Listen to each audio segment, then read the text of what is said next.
Wheel of Time community, and welcome to the Wheel of Time Pod-Thru. I'm Teresa. And I'm Tim. And together, we're going to walk through Robert Jordan's Wheel of Time book series. How you doing, Tim? I'm doing pretty good. Ready to sit down and do a podcast with you, which I always look forward to doing each week. How are you doing? I'm medicated. That's a good thing? Yeah, honestly, I am all over the place. This should be interesting. Don't get old, kids. Anyway, before we get started, we just want to remind you that this is a reread. We assume that you've read the entire series, so there will be spoilers. You have been warned. All right, Tim, what are we going to be doing in today's episode? Today we're going to be discussing chapters 6 and 7 of the Dragon Reborn, where Rand disappears and it's time to leave the mountain. Chapter 6 is called The Hunt Begins, and the icon is the wheel. Here's a quick summary to act as a reminder for those of you who are not reading along with us. After the attack, Perrin manages to fall into a dreamless sleep until he is woken at dawn by Lan, telling him that Rand is gone. On his way to Moiraine's hut, Perrin is stopped by Masema, wanting to know what sin they committed to make the Lord Dragon abandon them. Perrin has no idea what Masema is going on about, but tells him that whatever Rand did, it was according to his plan, and Masema takes that to mean that he has gone on alone to spread the word of his coming, and they should do the same. Perrin goes in to see Moiraine and finds Loial and Min there as well. Perrin wants to know what happened with Rand and accuses Moiraine of driving him away with her prodding and manipulations. Min hands him a note that Rand left, talking about how Baalzamon is after him again, and there's no reason for more people to die for him. Leaving was the only solution he could see. Min tells him that Rand snuck out without being spotted by the guards, and Moiraine comments that it wouldn't have made a difference if he had been seen. With how the Shanarians worship him, no one would have stopped him. Perrin tells Moiraine that she set him up for this, and she's the reason Rand declared himself in the first place. He demands to know if she really believes Rand to be the Dragon Reborn, or just someone she could use until the power kills him. He asks if this is what the pattern chose, or if Rand left just to get away from her. Moiraine answers that he is what he is. There are thousands of hands that want him dead, and oh yeah, don't forget the Forsaken. The seals are weakened, some are broken, and there's no way to know how many Forsaken are already loose. Perrin reads Rand's letter again and points out that it talks about dreams. Moiraine jumps on it and demands to know Perrin's dreams. Perrin tells her about his dreams of Kalendor, and she sends Lan out to question if the others have shared the dream. Loial mentions the prophecies, and Moiraine talks about how complicated prophecies are. They never mean what you think they mean, and Rand is really not ready for this. The High Lords of Tyr will kill him dead before he can even get to the sword. Min has had it with sitting and listening to all this talk. She demands to know why they are just sitting there and not going to Tyr right then and there. Rand could be dying, and she needs to help him. Moiraine tries to comfort her in her typical Moiraine way, which means not very successfully. Perrin wants to argue more about the dreams and is frustrated that Moiraine dribbles out explanations. She claps back at him that she can't give him a lifetime's worth of knowledge, even in the year they've known each other. Lan returns to report that the soldiers have shared the Kalendor dream. Uno found Rand's tracks so they can follow him. Perrin keeps snarking while the others are trying to plan, and Lan tells him off for it. Moiraine tells Uno that the soldiers aren't fit to ride hard after the attack, so they can't come with her. She tells them to wait for her in Guild. After some argument, she sends Min to Tar Valon to deliver a message to the Amyrlin. Perrin and Loial agree to go with her after Rand. Moiraine heard them all out to get ready for travel, and Min asks Lan if there's any message he wants passed on to Nynaeve. He's taken off guard at first, asking if everyone knows, but then shuts Min down, saying that anything Nynaeve needs to hear from him, he'll tell her himself. Min tells Perrin that she has to share what visions she's had about him. She tells him about the ale in a cage, the Tuatha on with a sword, a falcon, and a hawk perching on his shoulders. And most importantly, if he comes across the most beautiful woman he's ever seen, run. Perrin jumps to the wrong conclusion and embarrassingly thinks Min has a thing for him. She lets him squirm for a minute before correcting him, and then he realizes that it's Rand that she actually loves. Perrin promises to do whatever he can to keep Rand safe. When Perrin says to Massima, whatever the Lord Dragon did, it was according to his plan. The Lord Dragon would not abandon us. There is no way Perrin could have foreseen how Massima would take that and run with it. Yeah. But this is where he gets it in his head to become the prophet of the dragon. It's not Perrin's fault that Massima interprets this as, go ye into all the world. But this is where it begins. Yeah, Massima is already way too far gone. Talking about sin and whatnot. Yeah. Like, he's desolate trying to understand why the dragon would abandon them, that he jumps onto anything and manipulates it until it can fit into his belief system. Yeah. Whether it makes sense or not. He will reshape it until it does make sense with his worldview. And there's no way Perrin could have prepared for that. No. And thus the prophet is born with a great commission to drive him. We see a whole new side of Perrin in this chapter. He doesn't just stand his ground against Moraine here. He really comes at her with both barrels. Yeah, he does. He's not the same shy boy that left Emmons Field. He's becoming a man, and for a Two Rivers man, that means he's stubborn as a stone and not afraid to call you out on your crap. He tells Moraine that she basically drove Rand away with her mishandling of the situation. Yep. And tries to nail her to the wall by questioning if she really believes all this stuff she's been spouting or if it's just a manipulation. If Rand is the Dragon Reborn, and the wheel weaves as the wheel wills, as she is so fond of saying, then she can't keep trying to control him the way she has been. Because the more she tries to manipulate him, the more she fails at it. Yeah. And Perrin is really angry and is acting like a jerk, but he has a point, you know? Moraine has mishandled Rand this entire time. Totally. And it still takes her a while to figure that out. Yeah. When Perrin asks Moraine, you said the pattern would force him to the right path eventually. Is that what this is, or is he just trying to get away from you? It's not just a cheeky way of calling Moraine out on her the wheel weaves justifications for events up to this point. Uh-huh. It's also a question that drives the heart of the destiny versus free will argument. Like, I think Perrin is really snarky about this because he's starting to figure out what he believes at this point. Uh-huh. Does Rand have a choice in what he's becoming? Is everything laid out for Rand according to some prophecy written by people long dead and forgotten? And if this is all true, what does that mean for Perrin and the choices that he makes? It's a question every young person faces in their life. And Perrin is working through it while he's also feeling like he's caught up in the schemes of the Aes Sedai. Yeah. And I mean, I don't know about you, but at this point, I'm just as sick as Perrin and Rand are of hearing the wheel weaves as the wheel wills. Absolutely. It's like, God damn, Moraine, just give me a real answer. Like, seriously? Yeah. Here's the thing about how the argument between Perrin and Moraine progresses. It's a great example of how both people are simultaneously right and wrong. Yeah.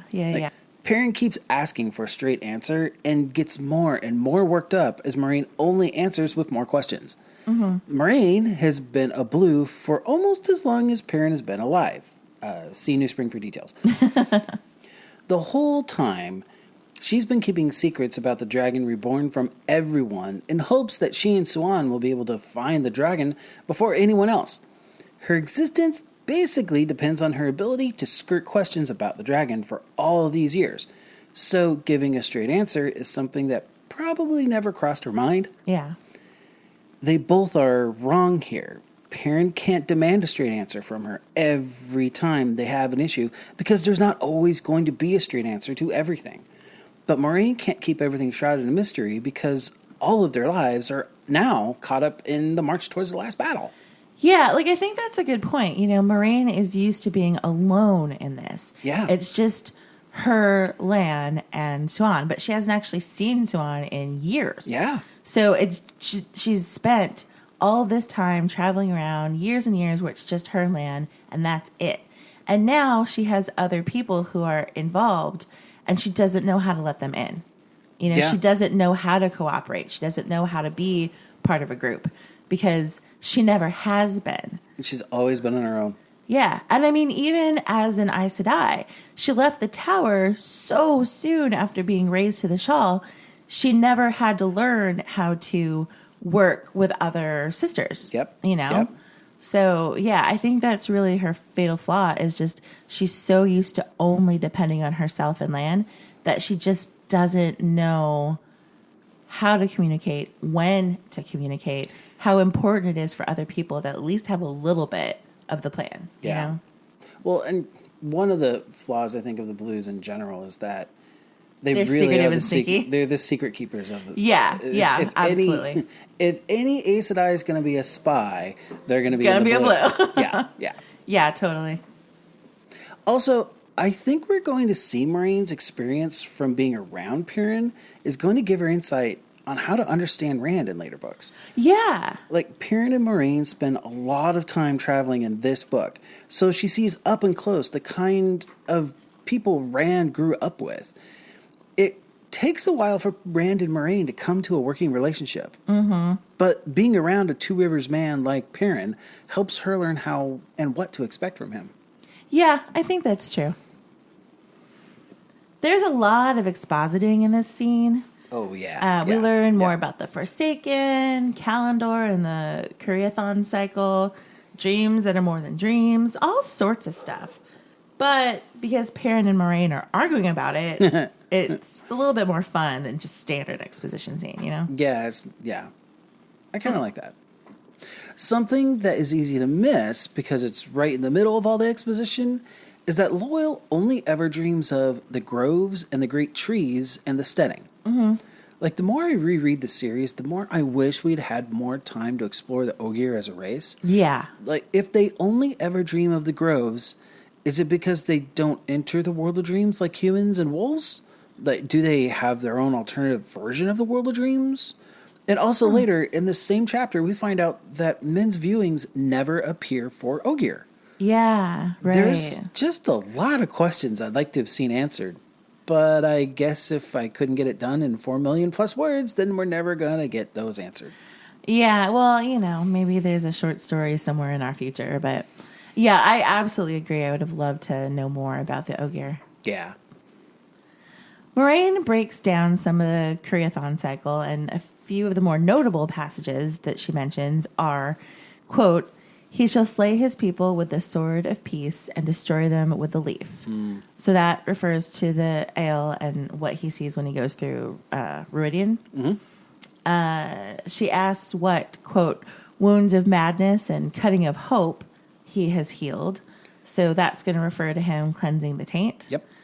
And then she also says that, quote, "he shall bind the 9 moons to serve him," which I'm not sure was really fulfilled. I mean, yeah, he certainly has an alliance with them, and he has a string tied to them through Mat. But the Shanshan are a thread that doesn't really get wrapped up, at least not to my satisfaction. Yeah, they don't really get brought to bow before the dragon or serve the dragon, really. They have a very uneasy alliance. Yeah. And, like, I don't know. I don't love how that storyline works out, to be honest. But we can talk more about that in subsequent books. Throughout the rest of the... We have many years to... This is a Shanshan-free book, and I'm going to appreciate that. Well, but actually, no, we have some Shanshan stuff later, right? Do we? I think so. I thought they don't come back until... what's the next book? Shadow Rising. Yeah. Don't they don't come back until then, right? Honestly, unless I pull out some notes right now and figure it out, I don't know. I don't remember them in this book. I just maybe there's I vaguely have a I think suspicion. It takes them a while to like gather themselves and recover from the disaster in Falme. Yeah, the Helene, the return. Yeah. And so it takes them a minute, and so I'm pretty sure this is a Shanshan-free book. Okay. If my memory serves, which, again, you can't really rely on that, but I think so. But the point that you're making, I completely agree with. I don't think that one comes to pass. Yeah. At least not fully. Yeah. Prophecies are tricky, though. Something Jordan is implying here is something that the fans of Brandon Sanderson's work are very familiar with. Prophecy is tricky, and it's not a great thing to use as a guide to making decisions. Like, Moraine lists a number of prophecies and even admits that some of them contradict each other. Jordan's use of prophecy differs from Sanderson's in that the intent of the prophecy is not to mislead. Read the Mistborn series or other works by Brandon Sanderson, and you'll see how he uses them to mislead the reader, and to great effect. But Jordan uses them as a bit of a tease. He tells us what's going to happen and what will come to pass, just not on the way we would expect it to, unless you're on a reread. And I've come to the conclusion that any author who has a prophecy in their story should never be 100% trusted to tell you what is really going on. Like, they're setting you up. And I don't like when prophecy is shoved in at the last minute as a plot device and allows the story to end a certain way. But when it's used in a way that makes me feel like if I had paid attention, I would have seen it coming, that's when prophecy is used well. Uh-huh. When Moraine mentions that she hopes Rand has not discovered some talents from the Age of Legends, I just laugh. Like, I can't wait for Rand to rediscover traveling, and for everyone else to catch on to it too. It really cuts back on the need to have travel chapters when you can just gateway to a new location. Absolutely. I can't wait for that too. I feel so bad for Min. She sounds so desperate when she hears how bad it'll be for Rand and Tyr. Yeah. She just wants to go to him and help him. She's finally reached the point of reluctant acceptance over her future, and now she's developed feelings for Rand. Yep. Moraine is right, though. No one else could get to the Amerlin to deliver a message. She tries to argue, but there really isn't any other choice. She's pretty upset about it, though, which is why she gets to dig in at Lan over taking a message to Nynaeve. Yeah. Lan gets pretty pissy, but, I mean, Min wasn't doing him any favors, you know? True. Min's viewing about Perrin pretty much sets up for his journey in the next few books. Mm-hmm. He will encounter Gaul and save his life. He has already encountered Aram, who picks up the sword. And he will meet Fael, the Falcon, in this book, and then Berlin, the Hawk, in the next book. 2 out of 3 of these characters are going to be cool. The other 2 we'll just learn to live with. I'm not going to say which is which. And then, of course, Lanfear, who will play a much bigger role for Perrin than I think any of us saw coming. Right? Yeah. I love the scene between Perrin and Min at the end of the chapter. Like, I don't know why Perrin comes to the conclusion that Min has a crush on him, but I love watching him squirm.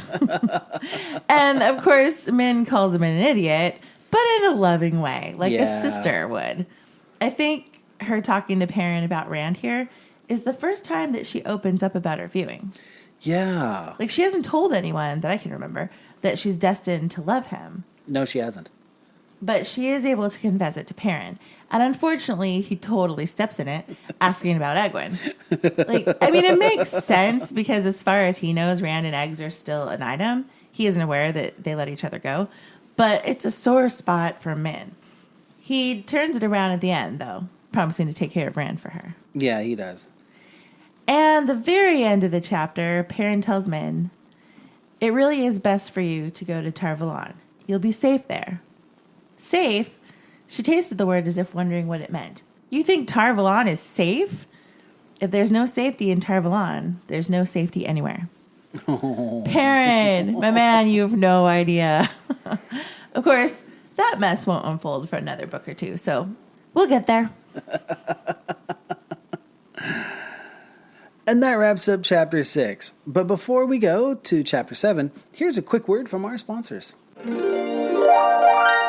Today's episode of the Wheel of Time Pod-Thru is brought to you by the Wilderness Adventure Workshop with Lan. Have a one-of-a-kind adventure that can't be found anywhere else, while Lan shows you all the ins and outs of surviving the wilderness. Learn how to track, mark a trail, catch a fish, and more. Challenge yourself and others with the Wilderness Adventure Workshop with Lan. Chapter 7 is called The Way Out of the Mountains, and the icon is the flame of Tar-Valon. Lan scouts the trail down the mountain, and Moraine, Loyal, and Perrin follow his lead.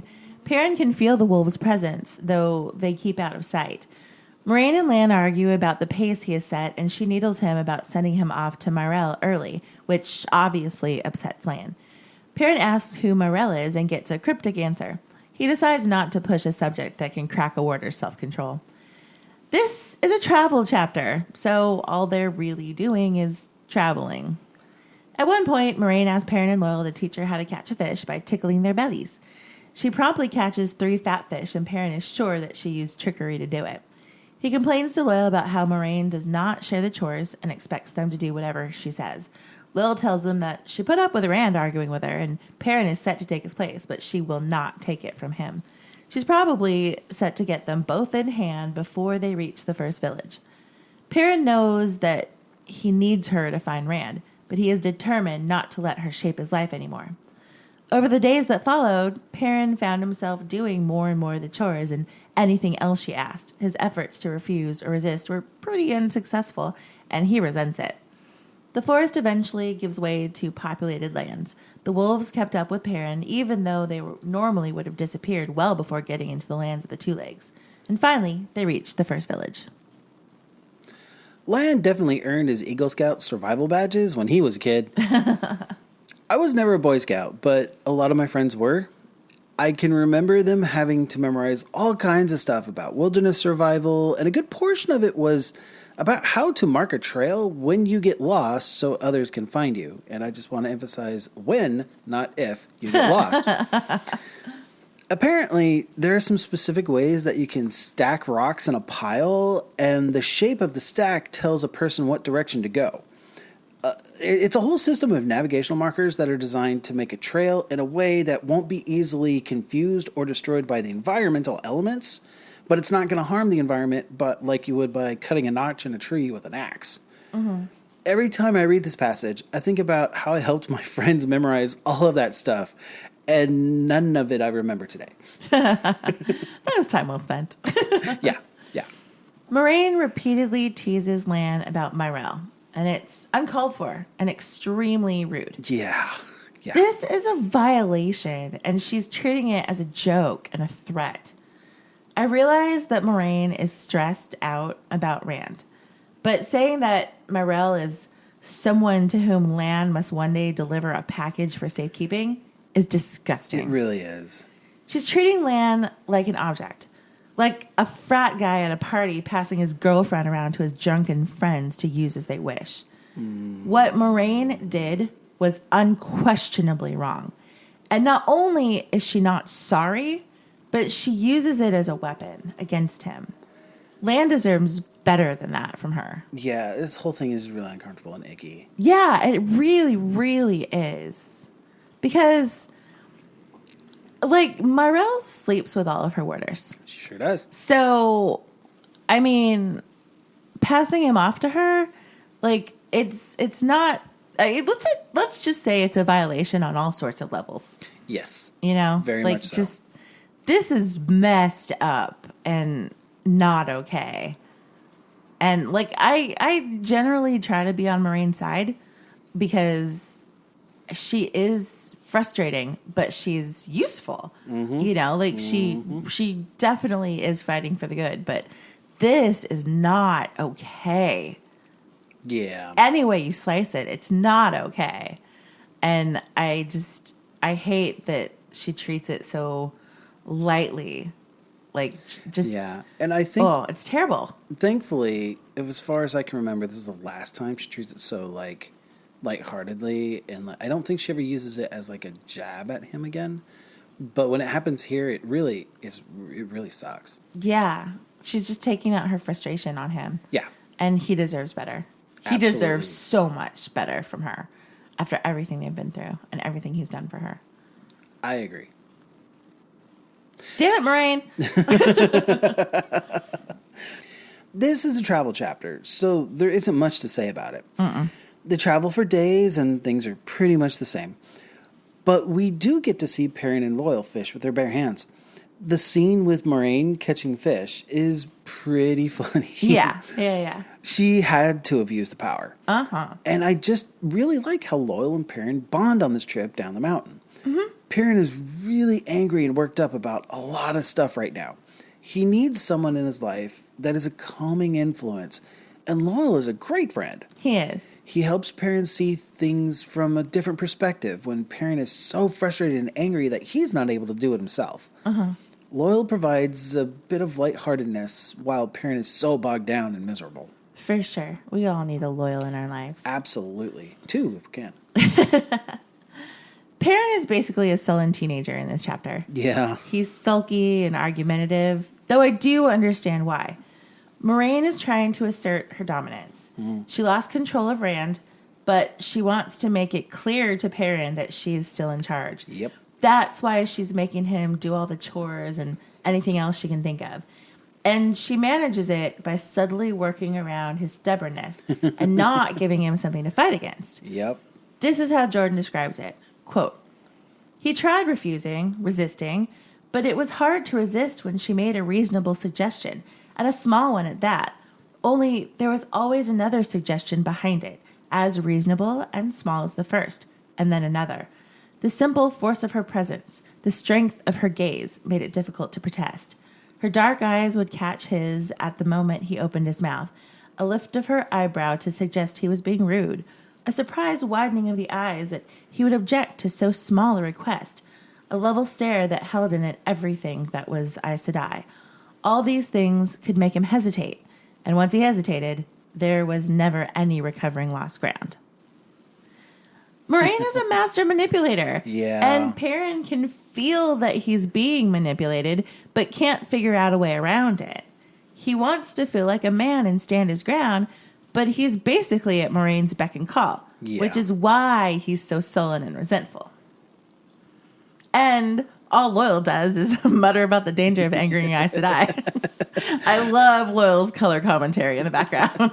Loyal's like, shut up, don't make her mad, And he's like, just let her be mad. Yeah, he's like, Aes Sedai, don't anger Aes Sedai, they'll kill you dead, don't do it. Just like she hadn't done it yet. Everybody says, don't do it. Oh, gosh, yeah. I do like the description of how they come down the mountain and into the land of men. Instead of just giving us descriptions of how the land changes, we get descriptions of how the wildlife changes. Oh, yeah. Like the deer don't watch them to see what's going to happen. They run away on sight. The mountain cats, they keep their distance because they know what men are capable of. But while all the animals are keeping their distance, the wolves are providing a ring of escort. They should have held back like the others, but they stay with Perrin in spite of their knowledge of what men can do to them when they're seen. So in the midst of this transition into a place where men have asserted their dominance on the land around them, the wolves alone remain fearless of men in the land that belongs to the Two Legs. Yeah. And that's it for chapters 6 and 7 of The Dragon Reborn. Join us next week for chapters 8 and 9, where we arrive in the village of Jara, and Perrin is confronted with his worst nightmare. Those will be fun chapters. These ones were kind of a dud, but Jara is interesting. Yes, it is. We hope that you enjoyed this episode of the Wheel of Time Pod-Thru. We'll see you again next week. Make sure that you rate and subscribe to us on iTunes or wherever you get your podcasts these days. If you could leave us a positive review, it would really help us out. It makes us more visible so other people can find us.